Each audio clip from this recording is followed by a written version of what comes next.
This Premier League Matchday 20 picks edition of the Premier League Gambling Podcast on the Sports Gambling Podcast Network is brought to you by Underdog. Underdog is hooking up new customers. Play just $5, get $75 in bonus funds. Sign up with the code PLGP.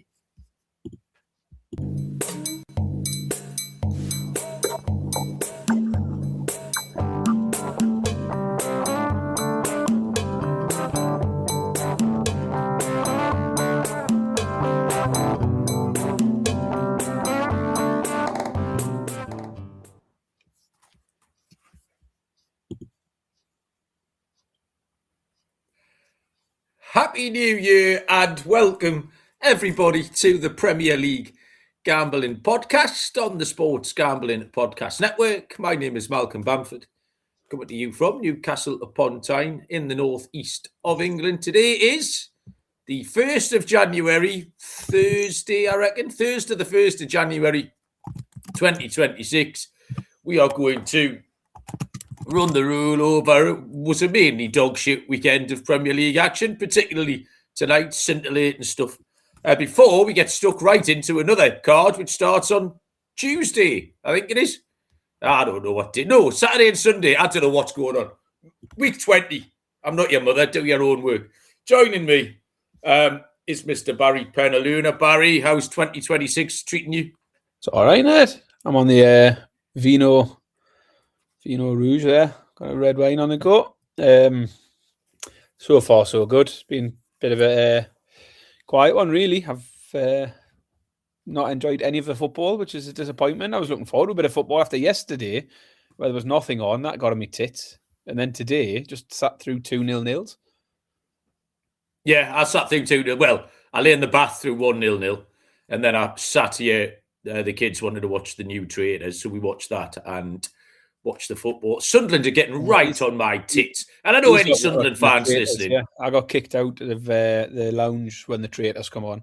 Why? So I went and stood on the treadmill and watched the football on the treadmill. Can you not laptop? Can you not double park? I could do, but, get some steps in. Fair enough. Yeah, I know any Sunderland fans will laugh at this, but they're fucking getting on my nerves, Barry. They just won't die. They're like cockroaches. Like, Haaland just kicks it in the goal 4 times a week. Tonight, 6 yards out, just fucking minges it straight at the goalkeeper. Hit that bloke in the face on the line. Come out to another Man City player who gets cleared off the line by another bloke's face. I was just losing me shit. Like, really, really annoying us. Tonight was horrible. The picks were largely shit. The only thing, like last weekend, we said the picks were shit and the results were shit, which was an awful combo. At least this time, some of the results offset the picks. Newcastle won, which helped. That goes a large way to offset them. And then Man United was objectively hilarious. I got back in the van on whatever day that was, just as Dogu's goal went in, and I was losing me fucking marbles again, driving along a little country lane in the pitch black.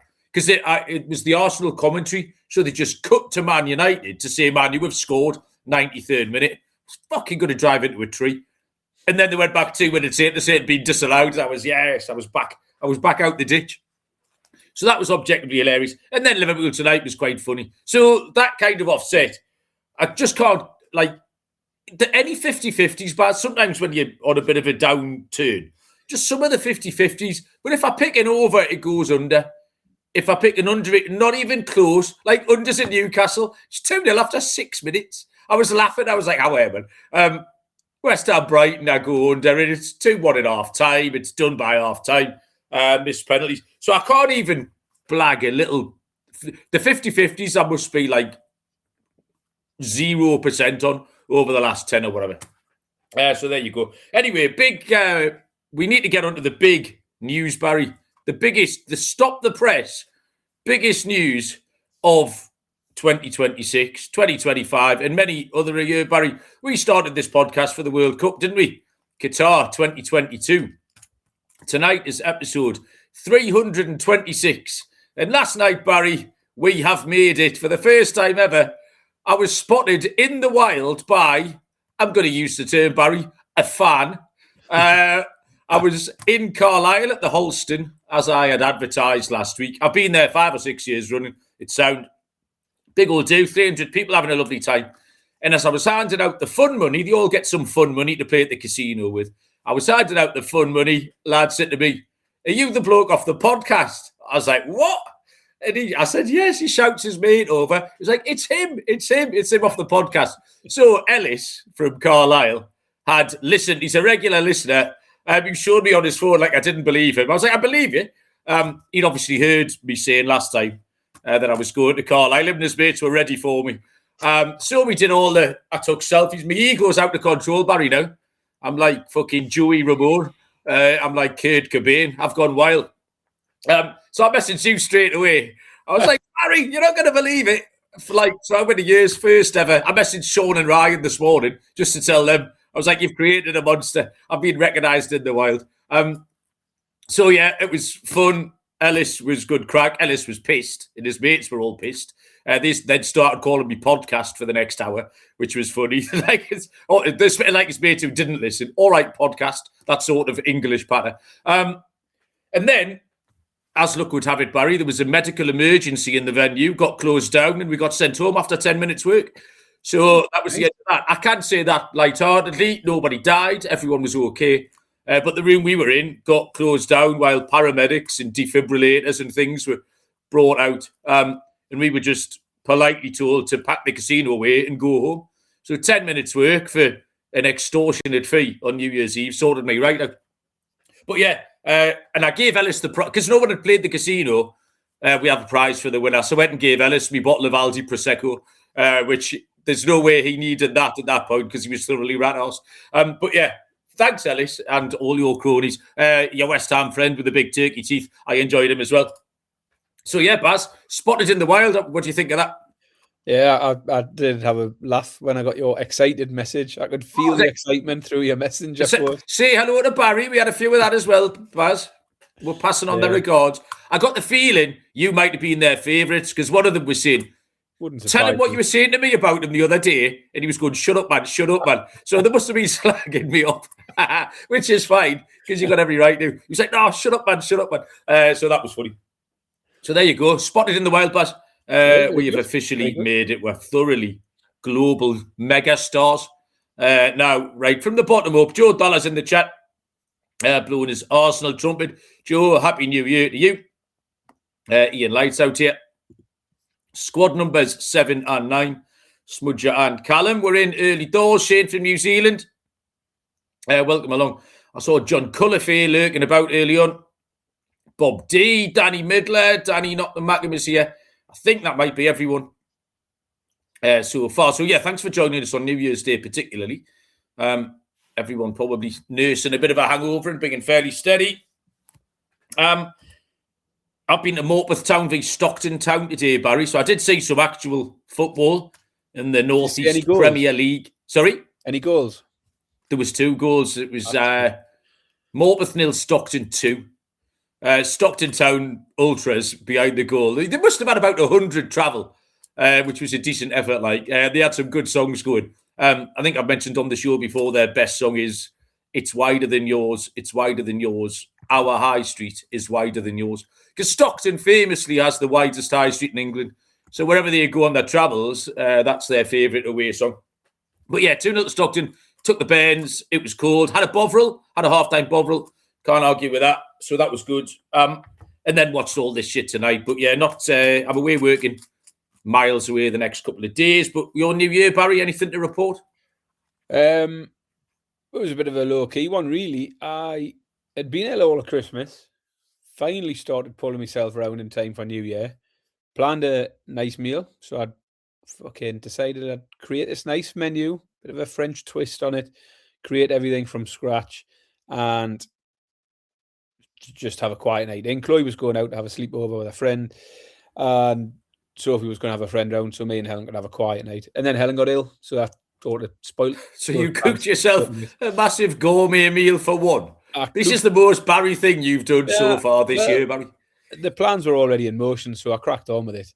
And Helen, bless her, did pretend to like it and pretend she enjoyed it. So she carried on with it. But I did bring some photos to the show tonight, just because I thought Danny Midler might be in and ask what I'd had for my dinner. So I'm going to show you what I had for my dinner yesterday, Malcolm.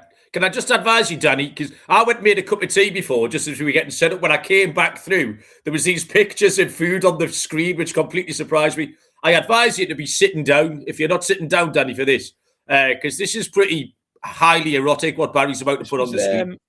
This was my almost nose to tail. I didn't use like all the innards or anything, but I bought a whole chicken, a nice big massive chicken, and I butchered it myself. So I took the supreme off the breast off with a wing tip on it.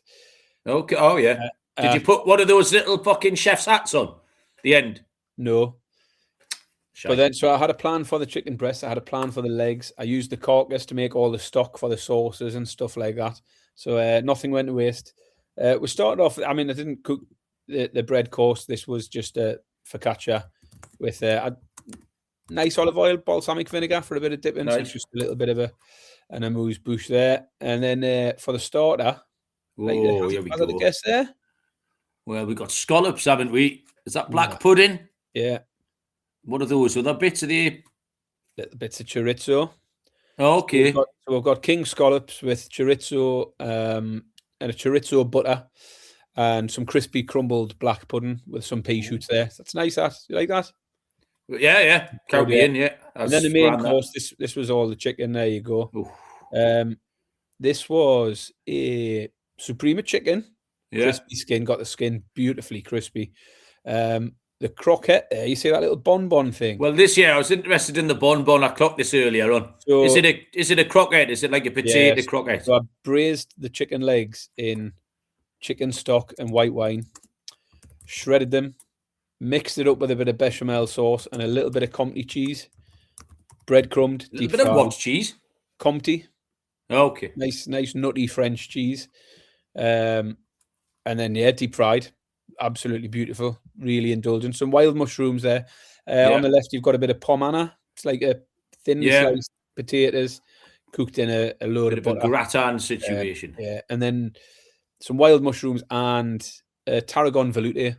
So that again used the chicken. Fucking velouté. The chicken stock, bit of cream, bit of wine in there, a bit of sherry in there actually in the velouté, and a bit of tarragon just to give it a bit of a You're not fancy knocking up an espuma. Paired that with a lovely polyfuis there, as you can see. Oh yeah, to see that. I see that polyfuis, Baz. Just to keep up with the French theme, we finished off with a tarte tatin with a bit of. Is that apples? Yeah, not pears or anything fancy. That's an apple tarte tatin. Yeah. I'm not very good at desserts, but I find the pear a very arrogant fruit, Barry. Yeah, I'm not a big fan of pears. But, I'm not very good at desserts, but I was quite happy with how the tarte tatin turned out. Again, it looks very good. So that was my New Year. What a nice. Well done.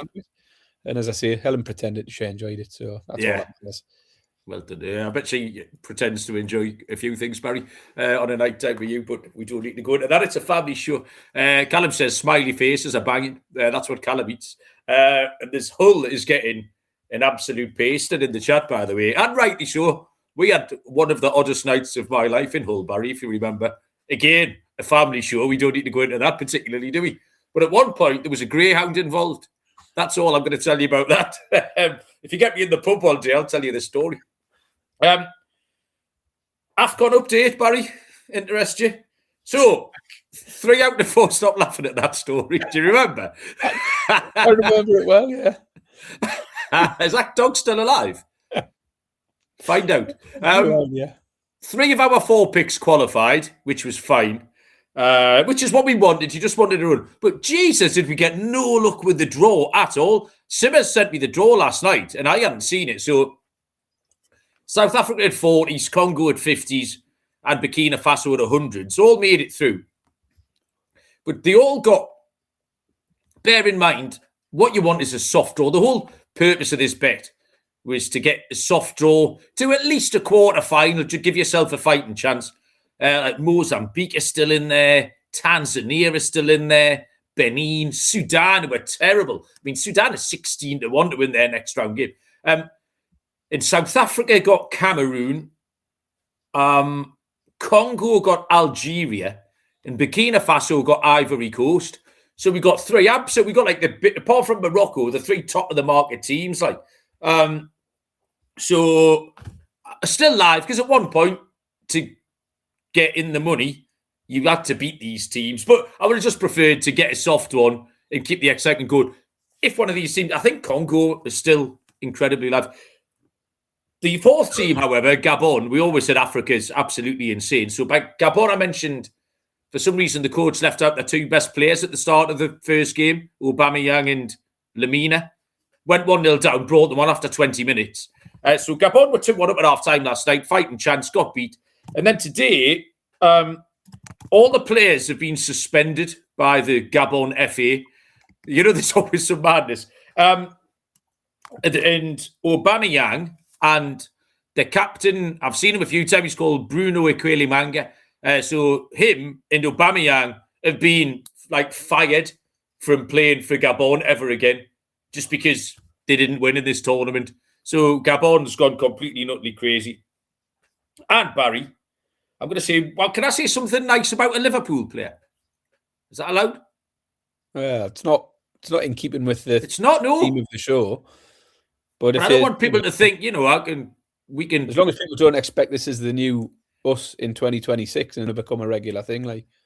Just at the end of tonight's game, they interviewed Jeremy Frimpong, and he just seemed like a really nice fella. I'd never heard him speak before. Where's he from? Like, he sounded like he was from Croydon. I thought he was. Is he not French or Dutch or I don't know where he's from? Like, did he start? Because there's a lot of players now who go away from here and then come back. But he just seemed like a really nice lad, Jeremy Frimpong. And I was happy to listen to him because they hadn't scored a last-minute winner. Otherwise, I would have been infuriated by it all.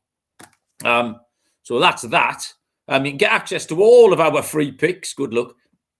And podcasts in one convenient place. The SGPN app. Download for free in your app store. Just type in SGPN. Barry, do you have anything else to say? I think I'm done for a little bit. I've got a couple of eye catches. Well, I haven't really. I've kind of just got one I wanted to mention. But yeah, picks wise, I mean, did you hit anything, miss anything? You've done all right. I mean, like, not tonight. Tonight was dog shit. I think you've done all right. A couple of. No one would have won tonight, by the way. 3-0 draw. I got four overs, favourites, nothing. If anyone won tonight, show us your bet slips out. Get your slips out, because I can't see anybody having picked up anything tonight. What price were we getting for 4 draws today? Well, here's the thing. So, you know, 2.5s. You know, my mate Kano would always put on 4 draws. That was his thing. Now, I don't see Kano very often. He lives in Belfast now. But tonight, I saw the 4 draws and I messaged him. I was like, mate, it's the Kano special. Are you rich? He was like, no, I didn't fucking put it on, did I? So if there was a 4-game card, like on a Sunday when he used to get the 2 o'clock and whatever, he would always put the 4 draws on. And tonight was his night and he's missed the boat. So, yeah, that was disappointing. Yeah. But, yeah, carry on. Yeah, I mean, I blanked 4 out of 4 today, obviously. I got 3 out of the rest of the card. But somehow, despite only picking 3 winners out of 10 games, I still managed to hit my acca. I took both teams to score, Newcastle, Manchester United, and the final one was Arsenal Villa. So Villa scored in the 94th minute, cashed me my corned beef pie acca. So I think that's a couple of weeks in a row I've hit me corned beef pie, possibly. I might be making that up. But yeah, Man United, Wolves, Newcastle, Burnley, Arsenal Villa came in 11-2. So it was a decent little acca. Got me out of the shit a bit. Malcolm's on mute. You stopped abruptly there, Barry. I was typing. Right, okay then. So going into this next round, I messaged you at 5 o'clock tonight saying this is impossible. Confidence is at an all-time low, Barry. Coming up like 2 weeks ago, I was absolutely over the moon with everything. But this was just hard. Like the last round of games only finished half an hour ago. I was waiting for a few of those games to finish just to try and sort of dot a few I's, cross a few T's, put a bow on some stuff. And really, we didn't get any help tonight, did we? You messaged me and said you thought it was impossible. And I said, I found it okay, actually. But at that point, I'd left 3 games behind because I wanted to watch tonight. And then I come away from watching tonight's football and had less of a clue than I had beforehand. And immediately just started to doubt some of the picks I had made. One thing I wanted to mention before we get into it, it's just how unpredictable it's all got and how how hard the Premier League's got all of a sudden. And I wanted to come back to a little bit about Newcastle in particular, because we slag off some other teams' fans on, like the Twitter fans, the social media Yeah, fans. like the East Man United, who are back every fucking time they win one game, that's it, they're back. Yeah. Arsenal, who are always hard done to, it's a conspiracy, all that. Newcastle fans have absolutely lost the plot lately. Yeah. Like, every put a defeat or dropping a point just is an absolute meltdown. And I think every substitution, every team selection. We won 3-1 the other day. Fair enough, it wasn't brilliant, but still everyone's saying this is embarrassing. It's not good enough. Howe's got to go. Gordon should be dropped. Like, every fucking extreme opinion. They're not real people, Barry. You have to try distance yourself. I think what I was getting to really was how this week, look at the results from this week and look at how that 3-1 Newcastle win over Burnley. It wasn't brilliant performance, but at this time of year, just fucking win the game. Liverpool couldn't beat Leeds. Man United couldn't beat Wolves. Man City couldn't beat Sunderland. Chelsea couldn't beat Bournemouth. There's big teams struggling to beat some of the smaller teams. We went and beat them. It wasn't pretty, but it shows how hard it is to win games every week. But fans are just talking like Newcastle have got some God-given right to absolutely dominate these teams. Yeah. And the amount of times people say, oh, we'll get ahead and then we just sit back. We don't just sit back. That just disregards the fact there's another team on the pitch trying to win a game.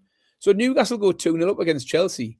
Chelsea are inevitably going to come out and come at you, and you have to defend that. You can't just play on the attack. It's absolutely batty. It drives me mad. Steve Gregory's arrived in the chat, and from the top row, Barry has come in with Barry's got time to do chicken 5 ways, but not a single vegetable, which is impressive. There's been pointed out there's a mushroom in there, Barry. And Ian's counting the potatoes, so there you go. Funnily enough, just very, very quickly on that point, I asked ChatGPT to rate my meal. Oh, yeah. And so Dave, you could say, although it's not Dave because that's your ChatGPT, but it did comment on the fact I didn't have enough vegetables. It was more about the colouring though. So for the main course, I got an 8.5 out of 10 for cooking. Said I'd nailed the crispy skin and all of that. The flavour pairing was 8 out of 10, but presentation only got a 7 out of 10. It said I needed more green on the plate. It was it was a bit of red. It was all brown, but yeah. So it did say a bit of Cavolo Nero, a bit of spring greens, or even just a sort of emulsion of green something, just to add a bit of colour. Yeah, is what it said. So told you, right, a spuma would have done you. Yeah, it would have done. The first bite is with the eye, Barry. That's what they say. Remember that. Joe's dying for us to talk about fucking Arsenal, isn't he? He's in again in the chat. Not all teams struggled this week. All right. Yeah, they won. But they did win. 0-0 it was half time and Villa were better. So do you know what I mean? And again, though, 4 or 5 weeks running now, we've said if you're an Arsenal fan, you'll be delighted that without being brilliant, they've won 4 games in a row. If you're a neutral or a City fan in what now looks like a 2-horse race, you're pointing out the fact that they don't look very good. So depending on what your narrative is, you can dress it up one of two ways. Because Arsenal started to look healthier. They're getting players back. The bench is stronger. Jesus, Havertz, Gabriel was back the other night, wasn't he? They've got rights to come back still. So the fact they picked up these points without being brilliant is one of two things, depending on your point of view. It's either a little bit fortunate and they'll get caught out, or they picked up these points without being full strength. And what they have got this habit of is these statement wins. The Bayern Munich one in the Champions League was a huge statement win in Europe. And then this one, because everyone was being cute the other night, we all wanted Villa, all like 4-5-1 was too big. I got back in the van, it was 4-0. And I didn't really know what had happened. So, yeah. Well done, Arsenal. And we haven't touched on Enzo Maresca, Barry, but I really don't know what to say about that because Chelsea are bonkers. He's bonkers. They're one of the only teams, and in fact, they were the only team where this churn of manager has never stopped them winning stuff. Every other club has had to have any continuity, but Chelsea never have. They're a real outlier. So this, to me, is just more stupidity. I don't think it matters who fucking manages Chelsea. They've got to be 27 really good players. Sometimes they play well, collectively. Sometimes the individuals play well enough to get them a result. Sometimes they completely shit the bed. Just so happens they've had about a month worth of bed shitting.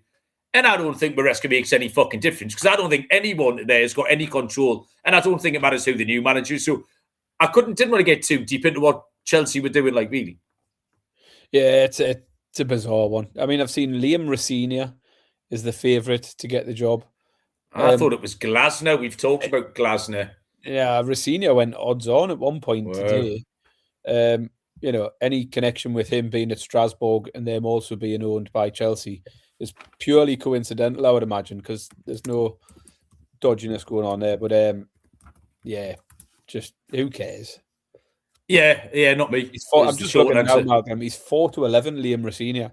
Is he? Iraola 6-1. Glasner's down at 10-1. Okay. So Rosenior's is he at Strasbourg, I want to say? Strasbourg, who are Chelsea owned, aren't they? Oh, well, the blue group. Yeah, didn't they? The blue group, whatever it was, didn't they buy a player? It wasn't Chelsea or Strasbourg, but the blue group bought a player the other day. Yeah. Whichever one they want. Aye. Joe wants to party Unai Emery. I didn't really see what happened at the end of that. I did see Martinez acting like a bellend, though. What was he doing in the tunnel before? He's just a dick, isn't he? The bloke's a dick. I think the only funny thing he ever did was when he pretended that trophy was his penis at the World Cup. I enjoyed that. That's I can get on board with. I'm all for it. So there you go. Right. We're half an hour in, Barry. We need to crack on. We haven't even approached making a pick. So this round of games starts on Saturday, the 3rd of January at lunchtime. It goes through to Sunday tea time. And then there's a whole round of games starts on Tuesday again. That surprised me. We've got Leeds next week, and I didn't know anything about that. So, Saturday lunchtime, we're back on Aston Villa. Aston Villa take on Nottingham Forest at 12:30, 7:30 Eastern time. I have not done the graphics because I could not be asked. So if anyone's disappointed in that, getting the C, I don't care. Aston Villa are 4-5, minus 125. The draw is 27-10, plus 270. And Forest are 7-2, plus 350. I just didn't understand why Villa weren't 4-6 or 4-7. I just thought they were too big. They had a bad half at Arsenal. That's it.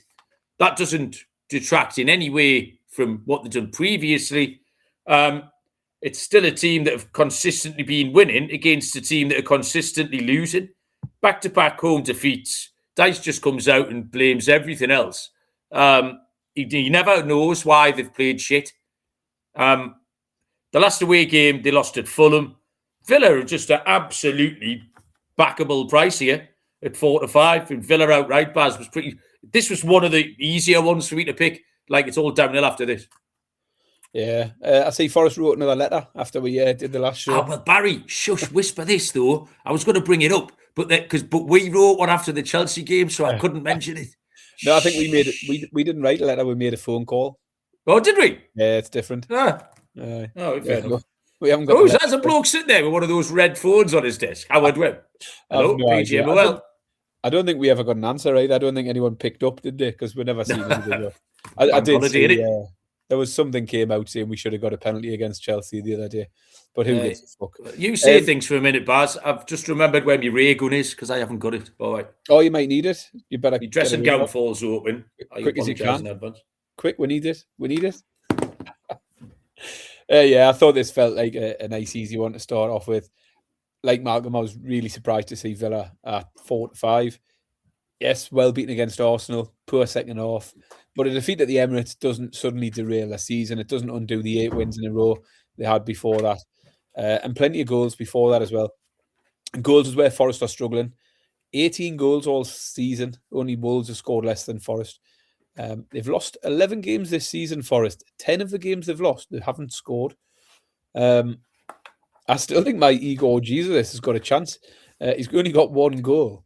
But Morgan Gibbs-White's leading the charge with 3 at the moment. So, I'm not giving up on that yet. One game. They play Wolves at home. He can knock that over. Problem is he's a little bit shit. I've mentioned both teams to score no hits week in, week out for Forest. It hit again this week as they lost 1-0 to Everton. But very straightforward, this one. Villa with 7 straight home wins. Forest have lost 3 on the bounce. Villa win at 4-5 is going to be my pick. But if you want to get a bit spicy, I don't mind Villa win to nil at 9-4 as well. It looks a great price, that, given Forest's failure to score goals regularly. Did you with the BTTS no on the Forest game again? Yeah. Yeah, that was the arse sniffer of the week. We did point that out last week. I said it'd been a while since you picked one of those out, and you were absolutely right again. So there you go. Okay, well, we're in. We're in. Yeah.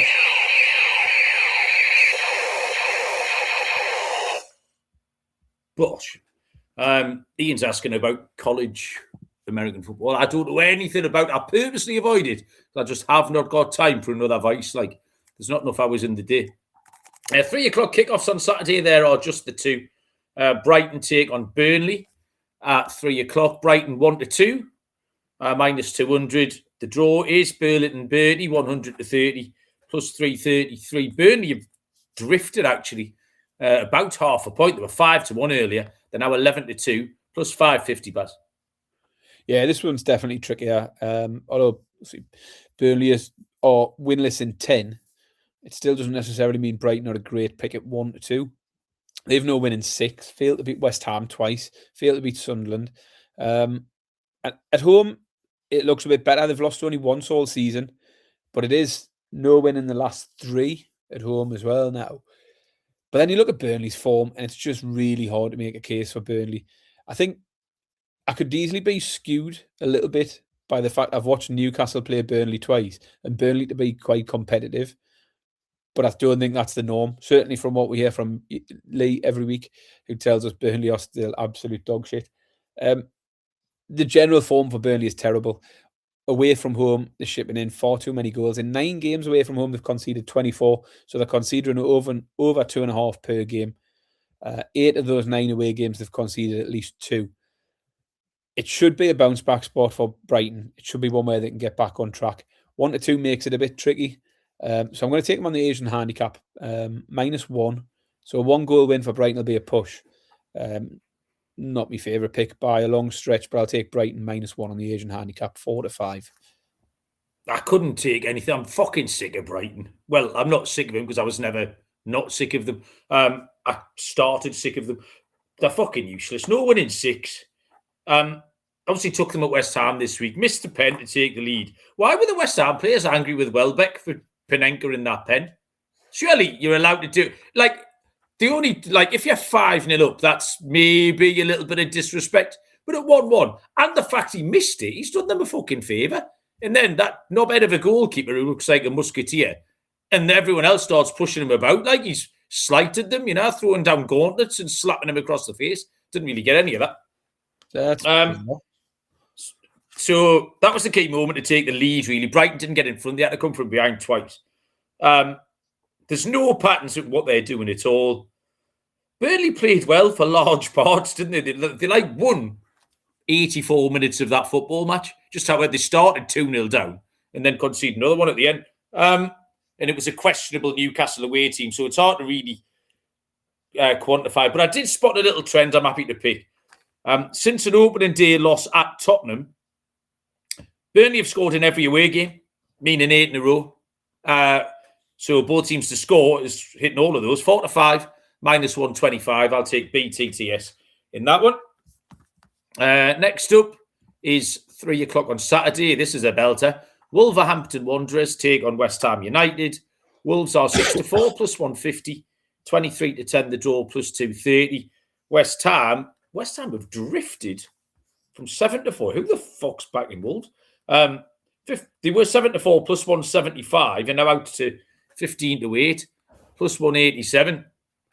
I was quite tempted by Wolves, but because they're at home, I couldn't quite pull the trigger because I've made this point a few times that they're much more relaxed away from home. They can kind of settle in and play, where at home it's a bit of an ugly atmosphere. I mean, West Ham as underdogs against a team who haven't won in 19 games. That's it. There's 2 really funny prices on this card. One of them's West Ham and the other one's Man United. This was just a nuts price. That's quite something. I don't know why Wolves favourites. Played 19, won 0, still favourites to win. So this could prove to be a remarkable price on West Ham. And I think you have to take it. Before the point at Old Trafford, Wolves had lost 11 in a row. They've got 1 point from 9 home games, including defeats against 3 of the bottom 5 that they've played, Leeds, Forest and Burnley. It all just fits like anyone. 15-8 to beat Wolves, you have to take them. West Ham. I've been way out on West Ham, nothing to do with them, but this is too big, Baz.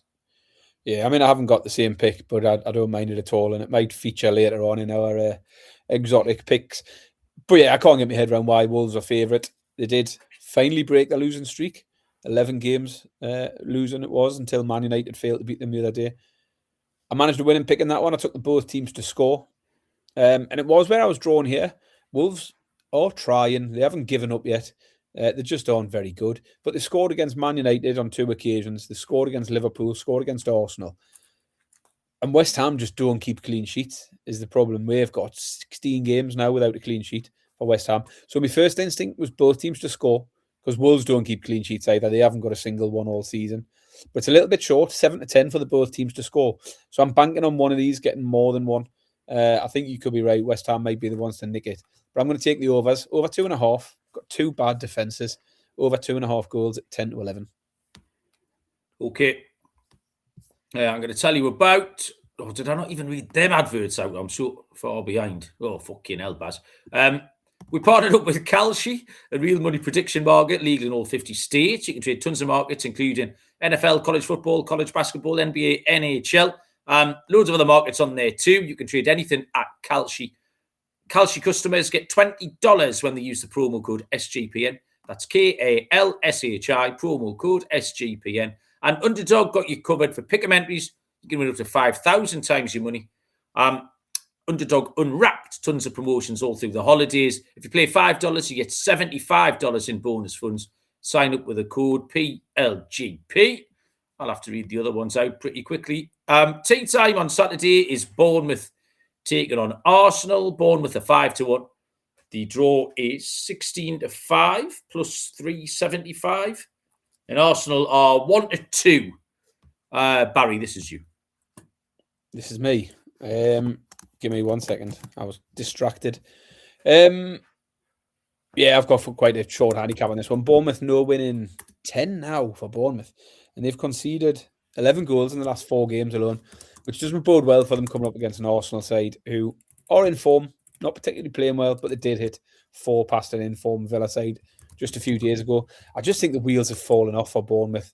Meanwhile, Arsenal, despite some dodgy performances, have survived Christmas period unscathed. Still top of the league, stretched their lead with City dropping points tonight. And I just don't think Bournemouth in current form can derail Arsenal here. A few ways you could go with Arsenal, but for me, I'm going to go on the handicap. I'm going to take Arsenal to win by 2 or more. Arsenal minus 1.5 at 4-5. Fair enough. JM from Newcastle, Australia has joined us in the chat. JM, welcome along. Nice to have you. Bournemouth still can't win, but they've drawn 4 the last 5. And they have only lost once in the 9 home games. Both teams to score have hit 4 in a row for Bournemouth.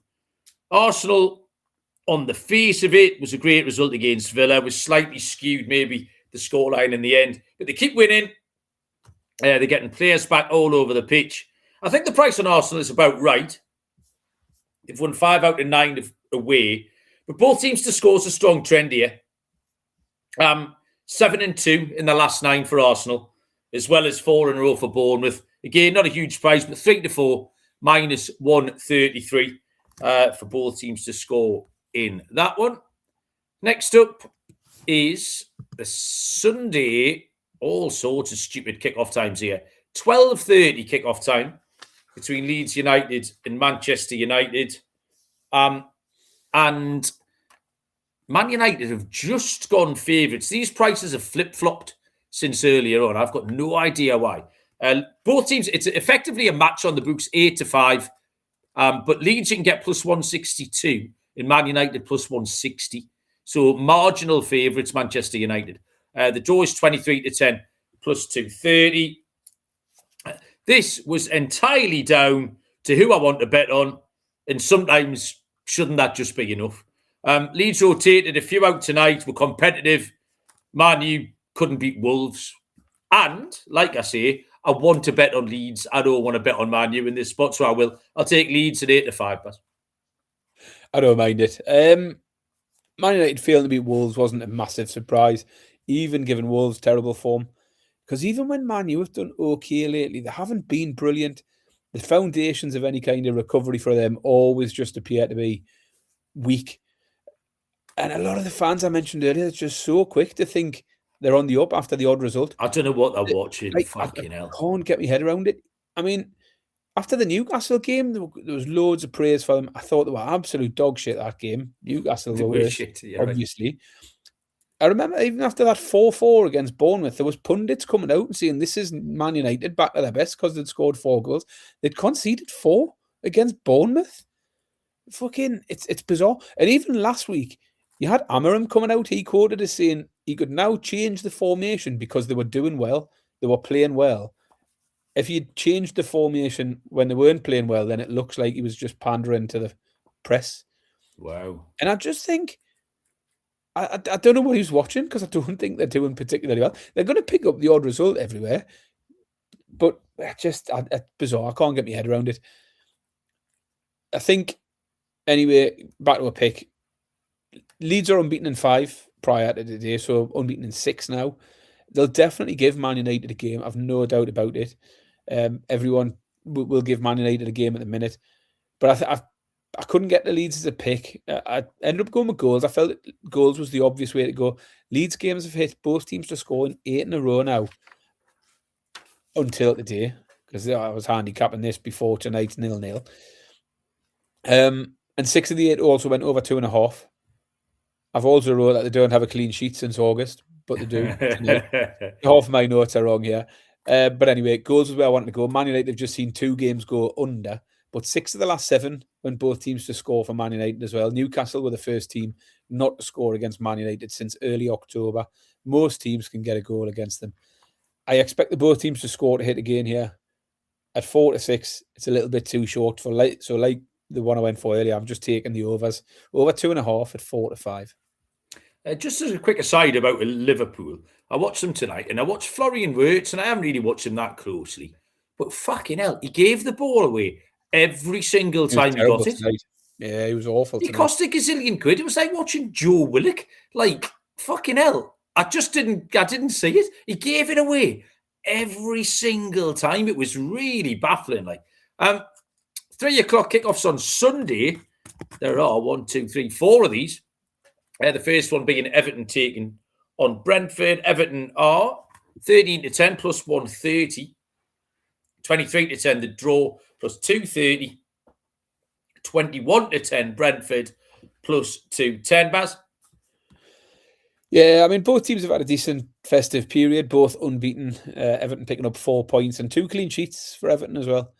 Brentford, meanwhile, picked up 6 points, beating Bournemouth and Wolves. But I was drawn towards Everton just as the home side here, partly because Brentford's away form. Away from home, they are really poor. They did beat Wolves. The only other win they've had all season away from home was West Ham, but they've lost the other 7 out of 9 they've lost, and conceded at least 2 goals in all of those 7 defeats as well. Everton are inconsistent. They are hard to trust, but they do have 6 clean sheets in their last 9 games. So defensively, they can be on a game. Just seen Brentford blank tonight as well. And against this level of opposition is where Everton tend to pull out results. The clean sheets recently have come against teams like Fulham, Bournemouth, Forest twice, Burnley, Man United. I just think they can be taken here at home at a fair price. I've gone for the Everton money line, 11 to 8. Yeah, I stopped handicapping this pretty quick. Everton on. I haven't done very well with Everton. Like, I took Forest at the weekend, and Everton aren't ones to trust particularly. But this price is big enough, given Brentford's away form and the form line of Everton's win at Forest. That was it, really. I thought they're missing Njai and Son. It didn't really matter. Even old Barry, after I completely slagged off him and Beto, he went and got on the score sheet the other day. Yeah, Everton were big enough, given those 2 pure form lines for me. So I will re-gun that with you. Everton 11 to 8 plus 137.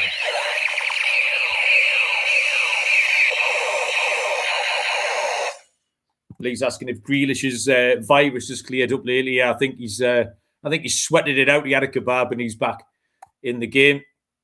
Barry, it might just be time for the game that's got everyone talking. I say it's got everyone talking. Ellis and his cronies didn't mention kick-off last night, actually.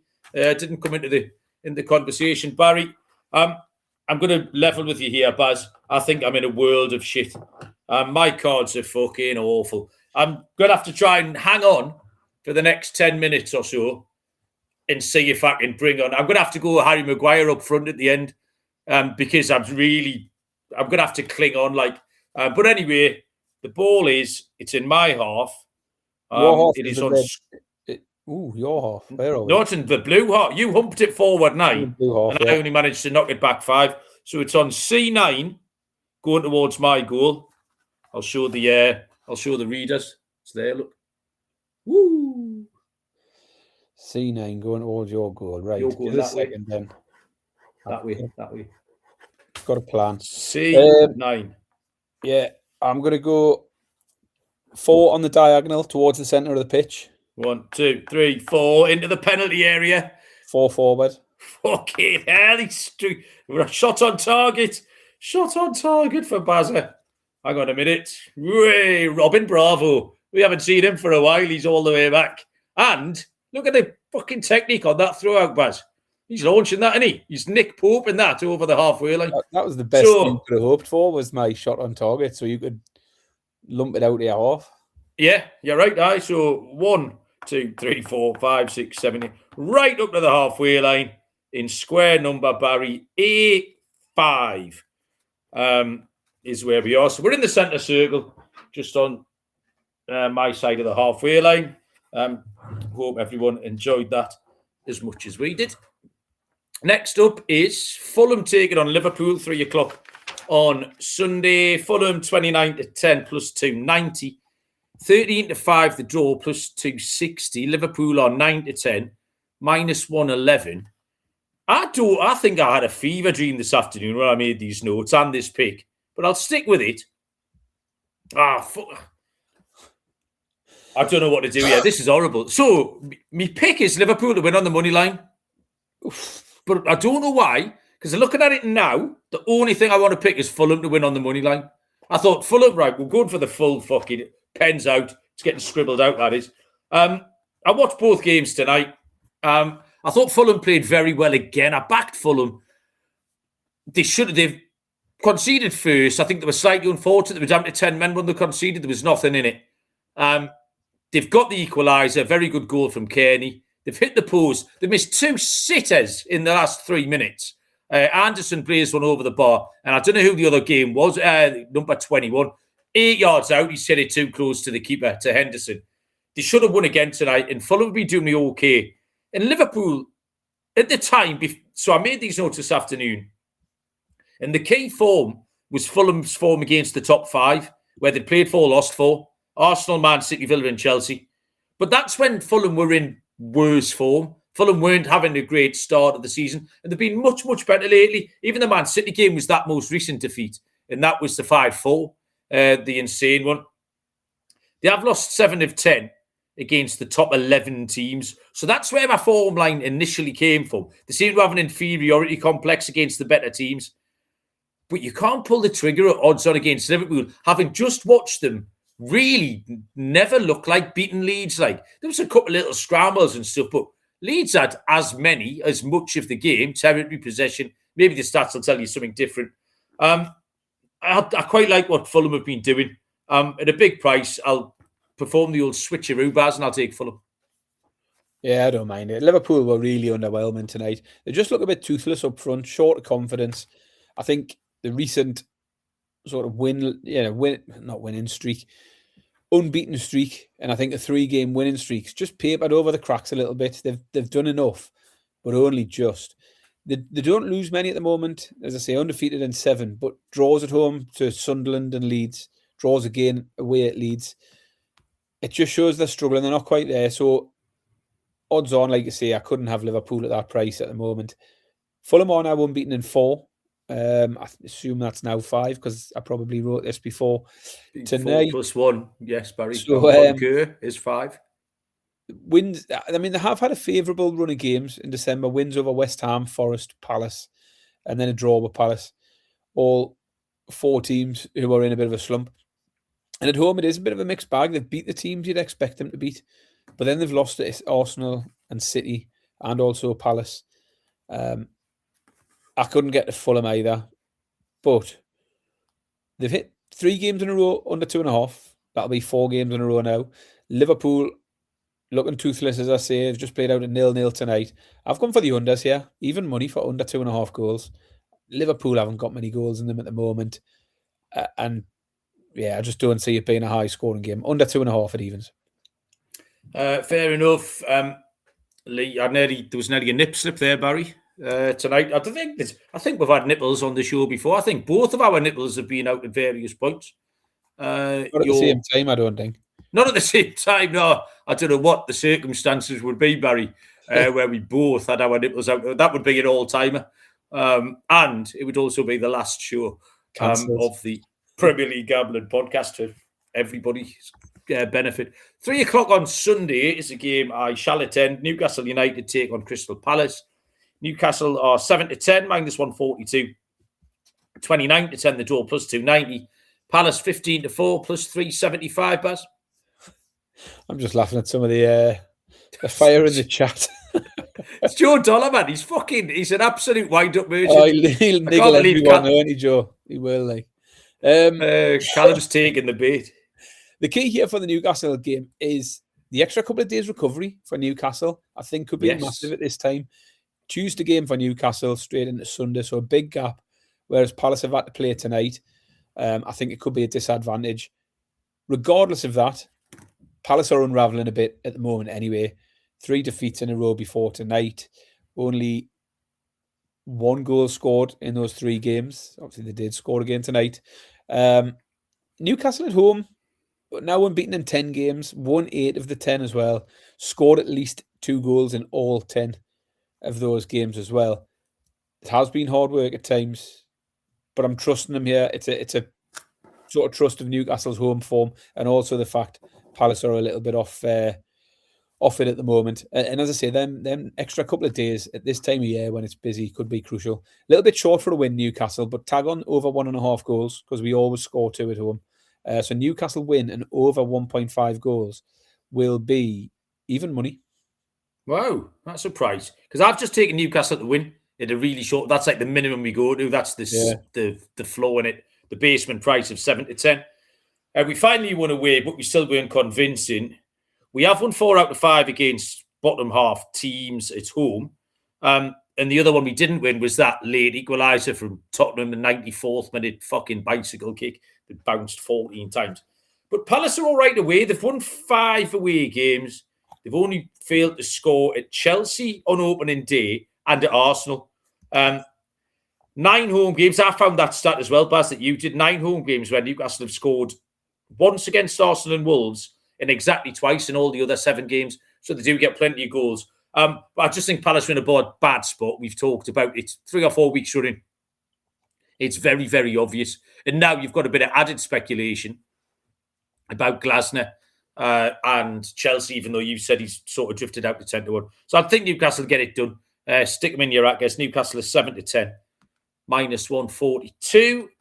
Next up is 3 o'clock. Tottenham taking on Sunderland. Tottenham 4-5, -125. 5-2 the draw, +250. Sunderland 7-2, +350. Fucking Sunderland, like we said at the top, they just refuse to get beat, like, whether they deserve to or not. And actually, again, they played quite well tonight. They probably should have got beat 1-0, maybe. But they should have got beat 1-0 a lot of times and haven't. They're like fucking cockroaches. But I stopped handicapping this. I've just seen both teams draw 0-0 tonight. Sunderland do 0-0 at Brighton. They do 0-0 against Newcastle, mainly. And Tottenham are fucking useless. So I've just took the unders. I come off 2 0-0s and watching how Sunderland are playing. Under 2.5 is 4-5, -125. Baz.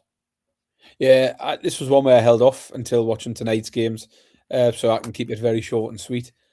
No clue who wins it. No idea what Spurs are these days. But Sunderland are resilient. They're hard to beat. and therefore the unders was the obvious place to go. Spurs have just played out 1-0 against Palace, 0-0 against Brentford. Sunderland games have gone under 2.5, 4 in a row, including 2 0-0 draws. It's got unders written all over it. 4-5, under 2.5 goals.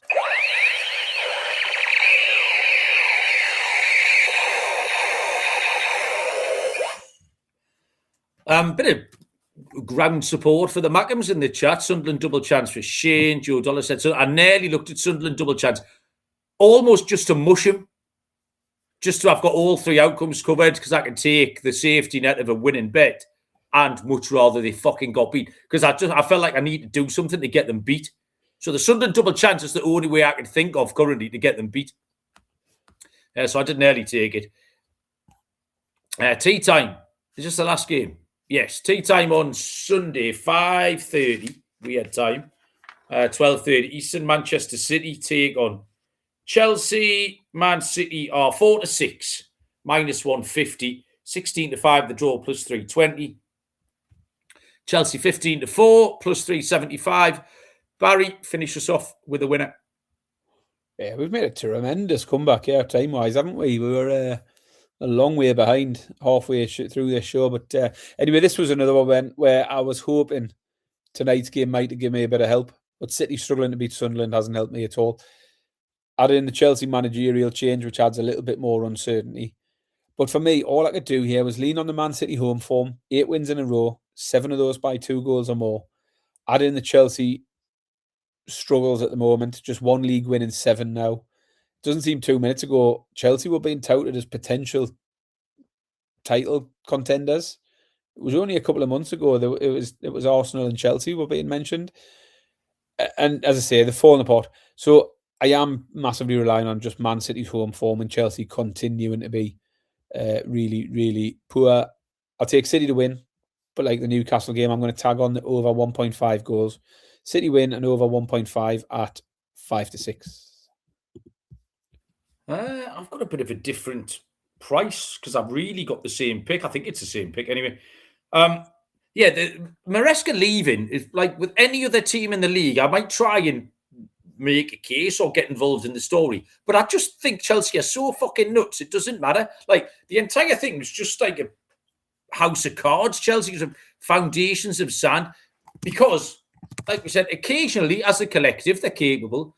Occasionally, as individuals, Palmer or Reece James or Fernandes or João Pedro, they can go and win games for you. But then, just as plausible as that is the alternative, which is the collapses, the no-shows, the red cards. They all, like I said, they all play with their hair on fire. It's fucking insane. And I don't know what Maresca adds or takes away from that, like any Chelsea manager. So didn't really factor in. But there has been a ton of goals in all their games. At the Etihad, 31 goals in 9 Prem games. You do the maths. Chelsea's away games, 9 away games, is at 27 goals. Chelsea don't beat the good teams either, by the way. Away from home, Tottenham, who are 13th, are the highest placed team that they've beaten. When they played anyone above that, they can't beat them, anyone. So mid-table or higher. Maresca missing makes no difference to how, I don't think it makes any difference to how they play. It's completely random. And I've got Man City to win and to score at least 2 goals. But I had that at 3-4, -133. That's the same bet, isn't it? Man City to win and what? To score in the City team total over 1.5. Yeah, so it is the same bet, isn't it? Yeah. Yeah. Oh, well, I'll take your price then because I get an extra 1300ths of a point, Barry. So City to win and score a couple of goals doing it is 5-6, -120. Into the exotics, we'll start with Data Dave. He was back in the winner's circle the other day. We had a crossfire, me and Dave, and he won over 2.5. And Brighton West Ham was his pick. It was a bit short. I asked Dave, obviously, Barry, what his New Year's resolution was in our Get to Know Data Dave segment. And he's going to stop adding new columns mid-season. So there you go.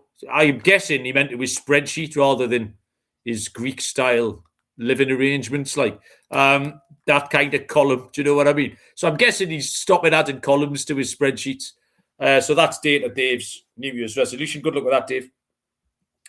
His pick is a total crossfire and totally out of left field. He's picked Wolves.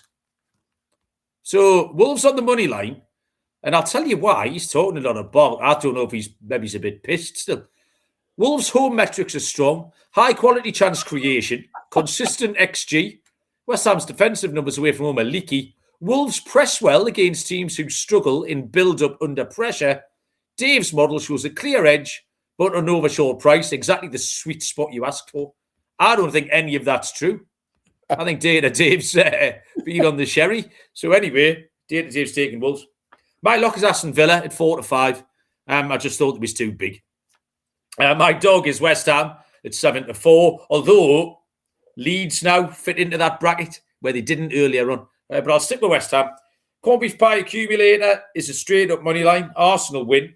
Manchester City win. Newcastle win. 3-1. And more money line stuff for his mistake in Stilton. Everton, West Ham, Aston Villa, Newcastle is 20-1. Anytime goal scorer. I'm very heavy on. If West Ham fuck this up, I'm in trouble. I've taken Jared Bowen. He's by far the most reliable player. 6-1 first and last, 2-1 anytime goal scorer. Jared Bowen, Baz, your turn. Yeah, I think we should have had 4 ray guns tonight. That last one should have been a ray gun, despite the fact you dressed it up as a different kind of bet, but it was the same one. Yeah, okay, sorry. Feff's not here, is it? To keep count. We've got a couple of other. I'm matching you on a couple here as well, because my lock is also Villa to beat Forest. My dog is also West Ham to beat Wolves. Ooh, okay. Double lock, double dog. That's rare. Anyone as a dog against Wolves, you've got to have a go. I was going to be both teams to score. I hit the both teams to score treble this week, so I'm going to try again. Wolves, West Ham, both teams to score. Leeds, Man United, both to score. And Newcastle v Palace, both to score. 11-4 for that treble. And my stake and still knacker, I'm going back to cards.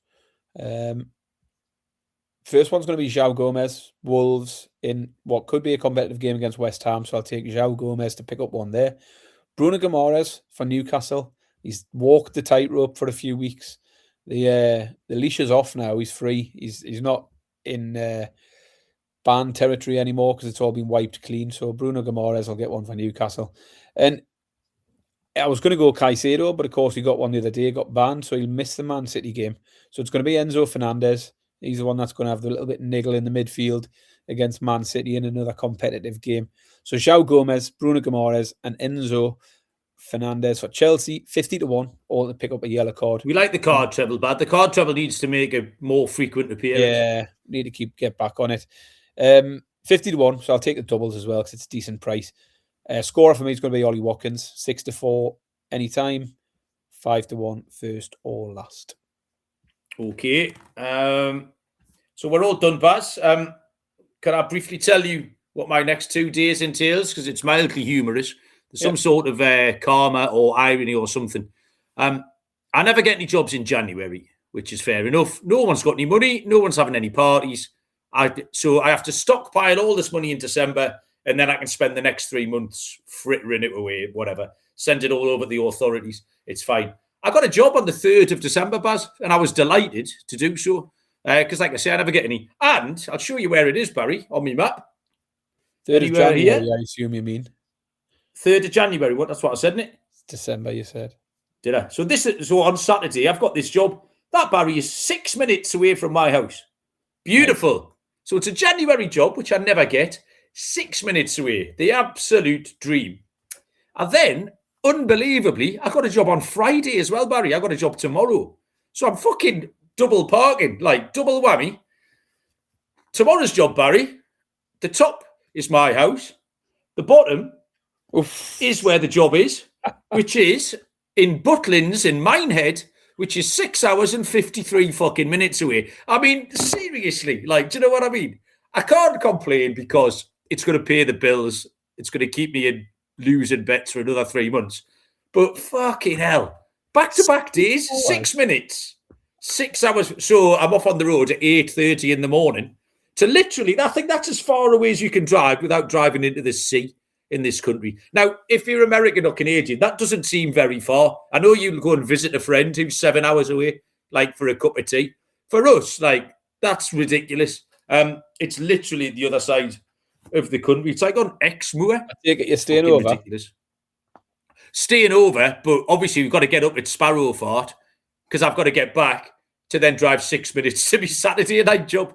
By the way, what's happening at Butlins on the 2nd of January? Who's fucking living it up there? If you didn't have a Saturday night job, you could have swung by here for a beer on Saturday afternoon. I know, mate. So yeah, that's me for the next 2 days. So I'll keep my head down. I think, Baz, we can let everyone go. I've got to get to bed. I've got to be up. Yeah. Clear head to do all that driving. No New Year's resolutions? Me? Yeah. Nah. No. I might think of one next. I haven't. No. And so last time I remember, I think I wanted to eat more poached eggs, which I probably have, but I didn't track. So I think I've probably managed that. But yeah, you? Nah, not really. I don't bother. I mean, I did put a couple out. You don't bother with anything. Well, to be because I normally don't stick with them, but then this year I've finished the year in good form. I've done well. I've had a good year. I've improved my fitness. I've lost weight, and I'm starting the year in a good point. So I don't need the resolutions. I just need to crack on doing what I'm doing. Like, yeah, that's exactly what you need to do. That's my point. Someone messaged me before saying I'm going to do dry January. I just told them to fuck off. Do forced fun, any kind of forced thing like Movember. No bollocks. Go Tash if you want to Tash. If you want to give some money to the Daft Kids or whatever, give some money to the Daft Kids. But don't fucking guilt me into it by having a Tash or not getting lashed up. It's a load of shite. Do what you want, Buzz. Finished on a strong rant there. Right. Laughing at the Daft Kids. They're the Daft Kids. Well, you know what I mean. It's always for the Daft Kids or something, isn't it? They need some more fucking Steve Gregory's put in their New Year's resolution, never betting on United. We did resolutions 2 years ago, I think, and I came up with 2. One of them was doing better on Man United, and I did very well at that. The other one was to lose 10 stone, and unfortunately, I've only lost 9. So, right, failed again.